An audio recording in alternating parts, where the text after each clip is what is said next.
Yes ma'am. ಹಾ ma'am ಕಾಣಿಸ್ತಿದೆ. Okay, ಯಾವುದಿದು? ವರದಿ ರಚನೆ. ವರದಿ ರಚನೆ. ಗೊತ್ತಿದೆಯಾ ಮಕ್ಕಳೇ? ಇದು ತುಂಬಾ ಈಸಿ. Yes ma'am. ಹಾ ಮ್ಯಾಮ್ ಗೊತ್ತಿದೆ. ಗೊತ್ತಿದೆ ಅಲ್ವಾ? ಪತ್ರಿಕೆ ಓದ್ತೀರಾ ನೀವು ಡೈಲಿ? Yes ma'am. ಓಕೆ, ಪತ್ರಿಕೆ ಓದ್ತಾ ಇದ್ರೆ ಬೇಗ ಗೊತ್ತಾಗುತ್ತದೆ. ಶಾಲೆಯಲ್ಲಿ ಹೇಳ್ಕೊಟ್ಟಿದ್ದಾರಲ್ಲ ಈಗಾಗಲೇ ನಿಮಗೆ? ಹಾ ಮ್ಯಾಮ್ ಹೇಳ್ಕೊಟ್ಟಿದ್ದಾರೆ. ಹಾಗಿದ್ರೆ ನೋಡೋಣ ಇದು ಯಾವ ರೀತಿ ಇರುತ್ತದೆ ಉದ್ಯೋಗಕ್ಕೆ. ವರದಿ ರಚನೆ ಯಾವ ರೀತಿ ಇರುತ್ತದೆ, ಯಾವ ರೀತಿ ರಿಪೋರ್ಟ್ ಇರುತ್ತದೆ, ಹೇಗೆ ಬರೆಯುವುದು ಅನ್ನೋದನ್ನು ಸ್ವಲ್ಪ ನಾವು ನೋಡೋಣ ಮಕ್ಕಳಾಗಿದ್ರೆ. ಯಾರು ಓದ್ತೀರಾ ಮಕ್ಕಳೇ? ಉತ್ತಮವಾಗಿ ಬರೆಯದ ವರದಿಯು ಈ ಕೆಳಗಿನ ಲಕ್ಷಣಗಳನ್ನು ಹೊಂದಿರಬೇಕು. ವರದಿಯ ಅದು ನೀಟಾಗಿ ಕಾಣಿಸ್ತಿಲ್ಲ. ಕಾಣಿಸ್ತಾ ಇಲ್ಲ? ಸಂಕ್ಷಿಪ್ತ. ವರದಿಯ ಸಂಕ್ಷಿಪ್ತ ವಿವರಣೆಗಳು, ಅನುಸರಣೆ, ಸಂಬಂಧಿತ ಮಾಹಿತಿಯ ವಿಶ್ಲೇಷಣೆ, ವಸ್ತುಗಳನ್ನು ತಾರ್ಕಿಕ ಮತ್ತು ಸುಬಂಧದ ಕ್ರಮದಲ್ಲಿ ರಚಿಸುವುದು. ವರದಿಯ ಸಂಪರ್ಕ ಸೂಚನೆಗಳ ಪ್ರಕಾರ ಸ್ಥಿತವಾದ ರೀತಿಯಲ್ಲಿ ಪ್ರಸ್ತುತಿ. ವರದಿಯ ಪುರಾವೆ ಮತ್ತು ವಿಶ್ಲೇಷಣೆಯಿಂದ ಬೆಂಬಲಿತವಾದ ಸೂಕ್ತ ತೀರ್ಮಾನಗಳನ್ನು ಮಾಡುವುದು. ವಿಷಯ ಅಥವಾ ಘಟನೆಯು ಯಾವ ಕಾಲದಲ್ಲಿ ಇದೆ ಎಂಬುದರ ಬಗ್ಗೆ ತಿಳಿಸುವಳಿಕೆ. ಭೂತ, ವರ್ತಮಾನ, ಭವಿಷ್ಯಕಾಲ.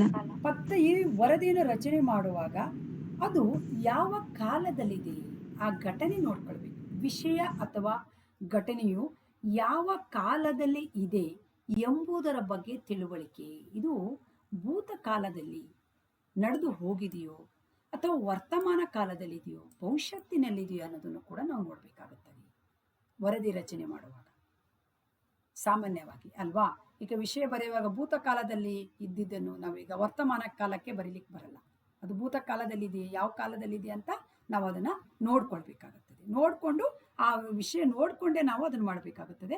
ಪತ್ರಿಕೆಯಲ್ಲಿ ಸಾಮಾನ್ಯವಾಗಿ ಬಂದಿರುತ್ತದೆ, ನಾವು ನೋಡ್ತೀವಿ ಯಾವ ರೀತಿಯಾಗಿ ಬರೀಬೇಕಂತ. ವರದಿಯ ಹಂತಗಳು ಯಾವ ರೀತಿ ಇದೆ? ಮೊದಲನೇ ಹಂತ ಏನು ವರದಿಯ ಹಂತಗಳು? ಓದಮ್ಮ. ಶೀರ್ಷಿಕೆ, ಸ್ಥಳ, ದಿನಾಂಕ, ವರದಿಯ ಒಡಲು, ಆಮೇಲೆ ವರದಿಗಾರರ ಸಹಿ ಇಲ್ಲ ರುಜು. ಹೌದು, ಸಹಿ ಅಥವಾ ರುಜು ಅಂತ ಇರುತ್ತದೆ. ವರದಿಯ ಹಂತಗಳು ಎಷ್ಟಿದಾವೆ? ಇಲ್ಲಿ 4 ಹಂತಗಳು ಇರುತ್ತದೆ. ಯಾವುದು? ಒಂದು ಶೀರ್ಷಿಕೆ, ಒಂದು ಹೆಡ್ಡಿಂಗ್ ಟೈಟಲ್ ನೀವನ್ನು ಕೊಡಬೇಕಾಗುತ್ತದೆ. ವಿಷಯಕ್ಕೆ ತಕ್ಕ ಹಾಗೆ ಒಂದು ವರದಿಗೆ ನೀವೊಂದು ಶೀರ್ಷಿಕೆಯನ್ನು ಕೊಡಬೇಕಾಗುತ್ತದೆ. ಅನಂತರ ದಿನಾಂಕ, ಸ್ಥಳ ನೀವು ಸಾಮಾನ್ಯವಾಗಿ ಪತ್ರದಲ್ಲೆಲ್ಲ ಈ ಕಡೆ ಬರೆದು ಅಭ್ಯಾಸ ಇರುತ್ತದೆ.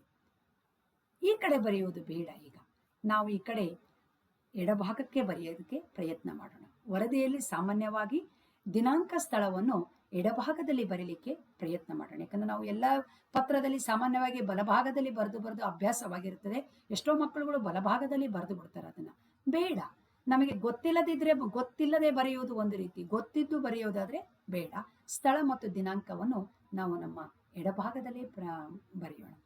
ಅನಂತರ ವರದಿಯ ಒಡಲು, ವರದಿಗಾರರ ಸಹಿ ಅಥವಾ ರುಜು. ನೀವು ವರದಿಗಾರರ ರುಜು ಅಥವಾ ಸಹಿ ಇರುತ್ತದೆಯಲ್ಲ, ಈ ಸಹಿಯನ್ನು ಮಾಡುವುದನ್ನು ನೀವು ಮರಿಲೇಬಾರದು. ಯಾಕಂದ್ರೆ ವರದಿಯನ್ನು ರಚನೆ ಮಾಡಿದವರು ಯಾರು? ನೀವುಗಳಾಗಿರುತ್ತಾರಲ್ಲ, ನಿಮ್ಮ ಸಹಿ ಇಲ್ಲಿ ಬೇಕೇ ಬೇಕು. ಬರೀ ವರದಿಗಾರರ ರುಜು ಅಥವಾ ಸಹಿ ಅನ್ನೋದು ನಿಮಗೆ ಗೊತ್ತಿದೆ, ಆದ್ರೆ ನೀವು ಸೈನ್ ಏನಾದ್ರೂ ಮರ್ತು ಬಂದ್ರೆ ಮರಿಬಾರ್ದು. ಅದಕ್ಕೆ ಅಂಕ ಇರೋದು, ಅರ್ಧ ಅಂಕ. ವರದಿಗಾರರು ಅನ್ನೋದು ಬರ್ದಿರ, ವರದಿಗಾರರ ಸಹಿ ಅಥವಾ ರುಜು ಅಂತ ಬರೆದು ಅದರ ಮೇಲ್ಭಾಗದಲ್ಲಿ ನೀವು ಸಹಿಯನ್ನು ಮಾಡಿ.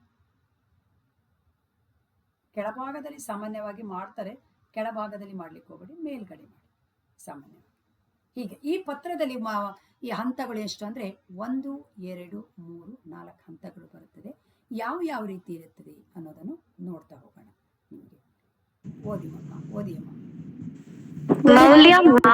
ಮೌಲ್ಯ ವ್ಯಾಪನದ ಮಾನದಂಡಗಳು. ಶೀರ್ಷಿಕೆ, ಇದಕ್ಕೆ ಅರ್ಧ ಅಂಕ. ಸ್ಥಳ ಅಥವಾ ದಿನಾಂಕ, ಇದಕ್ಕೆ 1 ಅಂಕ. ವರದಿಯ ಒಡಲು, ಇದಕ್ಕೆ 2 ಅಂಕ. ವರದಿಗಾರ ರುಜು, ಇದಕ್ಕೆ ಅರ್ಧ ಅಂಕ. ಒಟ್ಟು ವರದಿ ತಯಾರಿಕೆ ಅಥವಾ ವರದಿ ರಚನೆಗೆ 4 ಅಂಕಗಳಿರುವಂತಹದ್ದು. ಅಮ್ಮ, ಶೀರ್ಷಿಕೆಯನ್ನು ನೀವು ಆ ವಿಷಯಕ್ಕೆ ತಕ್ಕ ಹಾಗೆ ಬರೆದಿದ್ದೀರಿ ಅಂದ್ರೆ ನಿಮಗೆ ಅರ್ಧ ಅಂಕ ಸಿಗುತ್ತದೆ. ಇಲ್ಲಿ ದಿನಾಂಕ ಮತ್ತು ಸ್ಥಳಕ್ಕೆ ಅರ್ಧ ಅಂಕ, ದಿನಾಂಕಕ್ಕೆ ಅರ್ಧ ಅಂಕ. ಸ್ಥಳ ನೀವು ನಿಮಗೆ ಸಾಮಾನ್ಯವಾಗಿ ಅಲ್ಲಿ ಸ್ಥಳ ನಿಮಗೆ ಯಾವ ಊರಿನವರು, ಯಾವ ಸ್ಥಳದವರು ಅಂತ ಬರೀತೀರಾ. ದಿನಾಂಕ ಅಲ್ಲಿ ನಿಮಗೆ ಸಾಮಾನ್ಯವಾಗಿ ಪರೀಕ್ಷಾ ದಿನಾಂಕವನ್ನೇ ಕೆಲವು ಮಕ್ಕಳು ಬರೀತಾರೆ. ಆದ್ರೆ ಅಲ್ಲಿ ದಿನಾಂಕವನ್ನು ನಾವು ಪತ್ರಿಕೆಯಲ್ಲಿ ನಾವು ನೋಡಿರ್ತೀವಲ್ಲ ಮಕ್ಕಳೇ, ಪತ್ರಿಕೆಯಲ್ಲಿ ಗೊತ್ತಿದೆಯಲ್ಲ ನಿಮ್ಗೆ, ಪತ್ರಿಕೆ ಓದಿದ್ರೆ ಗೊತ್ತಾಗುತ್ತೆ ದಿನಾಂಕ ಇರುತ್ತೆ. ಹಾ ಮ್ಯಾಮ್, ಗೊತ್ತಿದೆ. ಹಾ, ಆ ಪತ್ರಿಕೆ ಅಲ್ಲಿ ಇರುವಂತದ್ದು ಅಲ್ಲಿ ಕೇಳಿರ್ತಾರೆ, ಪರೀಕ್ಷಾ ದಿನಾಂಕವನ್ನೇ ಬರೀರಿ ಅಂತ ತಪ್ಪೇನಿಲ್ಲ. ಈ ಒಡಲಿಗೆ 2 ಅಂಕ ಇರುತ್ತದೆ. ಈ ಸಲ ಬಾಡಿಗೆ 2 ಅಂಕ ಇರುತ್ತದೆ, ಇದಕ್ಕೆ ಅರ್ಧ ಅಂಕ ಇರುತ್ತದೆ. ಟೋಟಲ್ ಇದು ಕೂಡ ಫಾರ್ಮೇಟಿಗೆ ನೋಡಿ, ಟೋಟಲ್ ಇದು 1 ಅಂಕ, ಇದು ಅರ್ಧ ಅಂಕ, ಇದು ಅರ್ಧ ಅಂಕ, ಇದು ಅರ್ಧ ಅಂಕ, 2 ಅಂಕ, ಇದು 2 ಅಂಕ, 4 ಅಂಕ ಇರುತ್ತದೆ. ನಿಮಗೆ ಇದು CBSE ಬೋರ್ಡು ಈ ರೀತಿಯಾಗಿ 4 ಅಂಕವನ್ನು ಡಿವೈಡ್ ಮಾಡಿದೆ. ಯಾವ ರೀತಿಯಾಗಿ ಸಿಗುತ್ತದೆ, ಹಂತಗಳನ್ನು ಎಲ್ಲವನ್ನು ಬರೀಬೇಕಾಗುತ್ತದೆ. ಫಾರ್ಮೇಟ್ ಯಾವುದನ್ನು ಬರೀಬೇಕು. ಆನಂತರ ಪತ್ರ ಬರೆಯುವಾಗ ಹೇಗೆ, ಯಾವ ಕಾಲದಲ್ಲಿದೆ, ಶೀರ್ಷಿಕೆ ಯಾವ ರೀತಿ ಕೊಡಬೇಕು, ಕಾಲ ಯಾವ ರೀತಿ ಅನ್ನೋದು ನೋಡೋಣ. ಯಾರು ಓದ್ತೀರಾ ಮಕ್ಕಳೇ? ಈಗ ಓದಿ. ಈಗ ಇದು ಮೈಸೂರಿನಲ್ಲಿ ನಡೆದ ನಾಡಹಬ್ಬ ದಸರಾ ಕಾರ್ಯಕ್ರಮವನ್ನು ಕುರಿತು ಒಂದು ವರದಿಯನ್ನು ಸಿದ್ಧಪಡಿಸಿ. ಮೈಸೂರು ದಸರಾ ಎಷ್ಟೊಂದು ಸುಂದರ. ಮೈಸೂರು 8-10 ಮೈಸೂರು ದಸರಾ ಎಷ್ಟೊಂದು ಸುಂದರ. ಇದೇನು ಶೀರ್ಷಿಕೆ? ನೋಡಿ, ಇದಕ್ಕೆ ರಿಲೇಟಿವ್ ಆಗಿ ನಾವು ಕೊಟ್ಕೊಂಡಿದ್ದೀವಿ. ಸಾಮಾನ್ಯವಾಗಿ ರಿಲೇಟಿವ್ ಆಗಿ ಕೊಟ್ರೆ ಬಹಳ ಸೊಗಸಾಗಿ ಬರುತ್ತೆ. ಮೈಸೂರಿನಲ್ಲಿ ನಡೆದ ಯಾವ ಕಾಲದಲ್ಲಿ ಇದೆ ಇದು? ಭೂತಕಾಲ.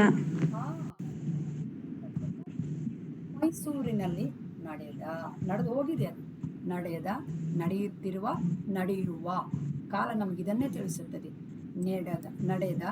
ನಡೆಯುತ್ತಿರುವ, ನಡೆಯುವ, ಇವು 3 ಕಾಲವನ್ನು ನಾವು ನೋಡ್ಕೊಳ್ಬೇಕು. ಇಲ್ಲೇ ಗೊತ್ತಾಗ್ಬಿಡ್ತೈತೆ ನಮ್ಗೆ ಇದು ಯಾವ ಕಾಲದಲ್ಲಿ ಇದೆ. ಹಾಗಾಗಿ ಇದು ಭೂತಕಾಲದಲ್ಲಿ ಇದೆ. ಓಕೆ, ಓದೋಣ. ಮೈಸೂರು 8-10-23. ಮೈಸೂರು ದಸರಾ ಎಷ್ಟು ಸುಂದರ, ನಮ್ಮ ಕನ್ನಡ ನಾಡಿನ ಬಹುದೊಡ್ಡ ಹಬ್ಬ. ನವರಾತ್ರಿಯ ಸಮಯದಲ್ಲಿ ದಸರಾ ಹಬ್ಬವನ್ನು ನೋಡಲು ಜನರು ದೇಶ ವಿದೇಶಗಳಿಂದ ಬಂದಿದ್ದರು. ಮೈಸೂರು ಅರಮನೆಯನ್ನು ದೀಪಗಳಿಂದ ಅಲಂಕಾರ ಮಾಡಿದ್ದರು. ಮೈಸೂರು ದಸರಾವು ಸುಂದರವಾಗಿ ಕಾಣುವ ವಿಶ್ವ ಪ್ರಸಿದ್ಧವಾದ ಹಬ್ಬ. ಮಹಾರಾಜರ ಕುಟುಂಬದವರು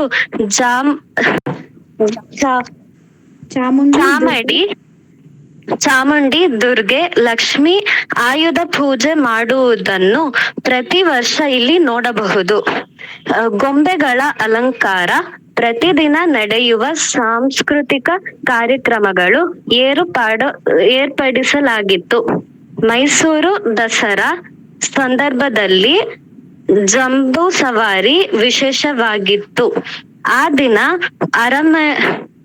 ಮೆರವಣಿಗೆಯಲ್ಲಿ 750ಕ್ಕೆ ಹೆಚ್ಚು ಚಿನ್ನದ ಅಂಬಾರಿ ಹೊತ್ತ ಆನೆ, ಬನ್ನಿ ಮರದ ಪೂಜೆ, ದಾರಿಯ ಉದ್ದಕ್ಕೂ ಜಾನಪದ ನೃತ್ಯಗಳು ಜನರಿಗೆ ಆನಂದ ನೀಡಿದವು. ಇಡೀ ನಗರ ಸಾಂಸ್ಕೃತಿಕ ಇತಿಹಾಸವನ್ನು ಸಾರಿದ್ದವು. ಒಟ್ಟಿನಲ್ಲಿ ಮೈಸೂರು ದಸರಾ ಕಾರ್ಯಕ್ರಮವು ಸೊಬಗಿನಿಂದ ಕೂಡಿತ್ತು. ವರದಿಗಾರರ ಸಹಿ. ಓದುವಾಗ ಎಲ್ಲ ಕಡೆನೂ ಕೂಡ ಭೂತಕಾಲದಲ್ಲೇ ನಾವು ನೋಡಿದೀವಿ. ಸಾಕಷ್ಟುಗಳನ್ನು ನಾವು ಸಾರಿದವು. ಯಾಕಂದ್ರೆ ಕೆಲವೊಂದು ಕಡೆ ಎಲ್ಲ ನಾವು ವಿಶೇಷವಾಗಿ ನಾವು ನಡೆಯುವು ಎಲ್ಲದೂ ಕೂಡ ಭೂತಕಾಲದಲ್ಲಿರುವಂಥದ್ದೇ ಒಂದು ನೋಡಿದೀವಿ. ಯಾಕಂದ್ರೆ ಮೈಸೂರು ದಸರಾ ನಡೆದಿದ್ರ ಬಗ್ಗೆ ನಮಗೆ ನಾವು ವರದಿಯನ್ನು ರಿಪೋರ್ಟ್ ರೈಟಿಂಗ್ ನಾವು ಮಾಡುವಾಗ ಅದು ಭೂತಕಾಲದಲ್ಲಿ ಇರುತ್ತದೆ ಸಾಮಾನ್ಯವಾಗಿ. ಅದು ಹಾಗಾಗಿ ಇದು ನೋಡಿ, ಭೂತಕಾಲದಲ್ಲಿ ಇರುವಂಥದ್ದು ನಮಗೆ ಗೊತ್ತಾಗುತ್ತದೆ ಯಾವ ರೀತಿ ಇತ್ತು, ನಡೆದಿದ್ದು, ಹಿಂದೆ ನಡೆದಿದ್ದ ಬಗ್ಗೆ ನಾವು ಬರಿತಾ ಇರ್ತೀವಿ. ಹಾಗಾಗಿ ಈ ಪತ್ರದ ಒಳಗೆ ನೋಡಿ, ಇಲ್ಲಿ ಮೈಸೂರು ಅಂತ ನೀವು ಹಾಕಿದ್ದೀರಾ. ಮೈಸೂರು ದಸರಾ ಕೇಳಿದರೆ ಇಲ್ಲಿ ಮೈಸೂರೇ. ದಿನಾಂಕ ನಿಮ್ಮ ಪರೀಕ್ಷಾ ದಿನಾಂಕವನ್ನೇ ಹಾಕಬೇಕು ಅನ್ನೋ, ಪರೀಕ್ಷಾ ದಿನಾಂಕ ಗೊತ್ತಾಗ್ಲಿಲ್ಲ ಅಂದ್ರೆ ಪರೀಕ್ಷಾ ದಿನಾಂಕವನ್ನು ಹಾಕ್ಬೋದು. ಅಥವಾ ನೀವು ಆ ಪರೀಕ್ಷೆ ದಿನಾಂಕವನ್ನೇ ಹಾಕಿ, ಏನೇನು ತಪ್ಪೇನು ಬರೋದಿಲ್ಲ ಅದಕ್ಕೆ. ಇಲ್ಲಿ ನೋಡಿ, ಸ್ಥಳ ಬರೆದ್ರ ಆಮೇಲೆ ದಿನಾಂಕ ಬರೆದ್ರ ಆದರೆ ಕಂಟಿನ್ಯೂಷನ್ ಆಗಿ ಬರೀತಾ ಹೋಗ್ಬೇಕಾಗುತ್ತೆ. ಸ್ವಲ್ಪ ಗ್ಯಾಪ್, ಏನು ತುಂಬ ಗ್ಯಾಪ್ ಏನು ಅವಶ್ಯಕತೆ ಇರೋದಿಲ್ಲ, ಅದೇ ಲೈನಲ್ಲಿ ಕಂಟಿನ್ಯೂಷನ್ ಆಗಿ ಬರೀತಾ ಹೋಗುವಂಥದ್ದು. ಇಲ್ಲಿ ದಿನಾಂಕ ಸ್ಥಳ ಈ ಕಡೆ ಎಲ್ಲ ಬರೆಯೋದು ಬೇಡ, ಇಲ್ಲೇ ಬರೀ, ಯಾಕಂದರೆ ಇದಕ್ಕೆ ಒಂದು ಅಂಕ ಇರುತ್ತದೆ, ಇದಕ್ಕೆ ಅರ್ಧ ಅಂಕ, ಇದಕ್ಕೆ ಅರ್ಧ ಅಂಕ. ಹೀಗೆ ಒಡಲನ್ನು ಪೂರ್ಣವಾಗಿ ನೀವು ಯಾವ ಕಾಲದಲ್ಲಿದೆ ಆ ಕಾಲಕ್ಕೆ ತಕ್ಕಾಗಿ, ಆ ವಿಷಯಕ್ಕೆ ತಕ್ಕಾಗಿ ನೀವು ನೀಟಾಗಿ ಬರೆದ್ರೆ ನಿಮಗೆ ಇದು 2 ಅಂಕ ಸಿಗುತ್ತದೆ. ಆಮೇಲೆ ವರದಿಗಾರರ ಸಹಿ ಅಂತ ಮಾಡಿ ಬಂದರೆ ನಿಮಗೆ ಇಲ್ಲಿ ಕೂಡ ಅರ್ಧ ಅಂಕ ಸಿಗುತ್ತದೆ. ಇದಕ್ಕೂ ಅರ್ಧ ಅಂಕ, ಇದಕ್ಕೆ ಅಂಕ ನೋಡಿ, ಅರ್ಧ ಅರ್ಧ 1, ಇದು 1, 2 ಅಂಕ, ಇನ್ನು ಬಾಡಿಗೆ 2 ಅಂಕ. ಟೋಟಲ್ ನಿಮಗೆ ಇಲ್ಲಿ 4 ಅಂಕದ ಪ್ರಶ್ನೆ. ಇಲ್ಲಿ ಕೂಡ ಆನ್ ದ ಸ್ಪಾಟಲ್ಲಿ ನಿಮಗೆ 4 ಅಂಕ ಸಿಗುತ್ತದೆ. ಏನು ತೊಂದರೆ ಆಗೋದಿಲ್ಲ. ಅರ್ಥ ಆಯ್ತಾ? ಗೊತ್ತಾಗ್ತಾ ಇದೆಯಾ? ಹಾ ಮ್ಯಾಮ್, ಗೊತ್ತಾಗ್ತಿದೆ. ವರದಿಯಲ್ಲಂತೂ ಎಲ್ಲ ಪ್ರತಿ ವರ್ಷ ವರದಿಯಲ್ಲಿ ಮಕ್ಕಳುಗಳು 4ಕ್ಕೆ 4 ಅಂಕನೇ ತಗೊಳ್ತಾರೆ, ಯಾಕಂದ್ರೆ ಭಾಳ ಈಸಿ ಇರ್ತದೆ. ದಿನಾಂಕ ಸ್ಥಳ ಬರೀತಾರೆ, ಆಮೇಲೆ ಅದಕ್ಕೊಂದು ಹೆಸರು ಕರೆಕ್ಟಾಗಿ, ಇದಕ್ಕೆ ಒಂದು ರಿಲೇಟಿವ್ ಆಗಿ ಒಂದು ಹೆಸರು ಕೊಡ್ತಾರೆ, ಇಲ್ಲಿ ಅವರು ಸೈನ್ ಮಾಡ್ತಾರೆ, ಬಾಡಿ ವಿಷಯ ಯಾವ ವಿಷಯ ಕೇಳಿದಾರೋ ಆ ವಿಷಯಕ್ಕೆ ತಕ್ಕಾಗಿ ಸೇಮ್ ಬರೀತಾರೆ. ಅಲ್ಲಿ ನಿಮಗೆ 4ಕ್ಕೆ 4 ಅಂಕ ಬರುತ್ತೆ. ವರದಿ ಗೊತ್ತಾಗ್ತಾ ಇದೆಯಾ ಮಕ್ಕಳೇ? ರಿಲೇಟಿವ್ ಆಗಿ ಕೊಡೋದಕ್ಕೆ ಪ್ರಯತ್ನ ಮಾಡಿ. ಆದಷ್ಟು ದಿನಾಂಕ ಸ್ಥಳವನ್ನು ಇಲ್ಲಿ ಬರೀಲಿಕ್ಕೆ ಪ್ರಯತ್ನ ಮಾಡಿ. ಫಾರ್ಮ್ಯುಲೇಟ್ ಅನ್ನು ಕರೆಕ್ಟಾಗಿ ಬಳಸಿ. ಕೊಡೋದೇ ಇಲ್ವಾ ಅಂತ ಏನಿಲ್ಲ, ಕೆಲವೊಂದು ಸೆಂಟ್ರಲ್ಲಿ ಕೊಡುವುದು ಕಷ್ಟ ಆಗುತ್ತದೆ. ಯಾಕಂದರೆ ವರದಿ ಅಂದ ತಕ್ಷಣವೇ ಅವ್ರು ಇಲ್ಲೇ ಬರೀಬೇಕು ಅಂತ ಕೆಲವು ಜನ ರೂಲ್ಸ್ ಆ್ಯಂಡ್ ರೆಗ್ಯುಲೇಷನ್ ಮಾಡಿಬಿಡ್ತಾರೆ, ಕೆಲವು ಸೆಂಟ್ರಲ್ಲಿ ಕೊಡೋದಿಲ್ಲ. ಹಾಗಾಗಿ ಯಾಕೆ ಸುಮ್ಮನೆ ಅಲ್ವಾ? ಕೆಲವೊಬ್ಬರು ವರದಿಗಾರರ ಸಹಿ ಮಾಡಿದ್ರೆ ಮಾತ್ರ ಕೊಡೋದೇ ಇಲ್ಲ, ಸಹಿ ಬೇಕೇ ಬೇಕು ಅಂತಲೇ ಇರ್ತಾರೆ. ಹಾಗಾಗಿ ಯಾಕೆ ನಾವು ಅನಾವಶ್ಯಕವಾಗಿ ಬಿಟ್ಟು ಬರೋದು? ನಾವೇ ಕರೆಕ್ಟಾಗಿ ಕಲ್ತ್ಕೊಂಡು ಬಿಟ್ರೆ ಒಳ್ಳೇದಲ್ಲ.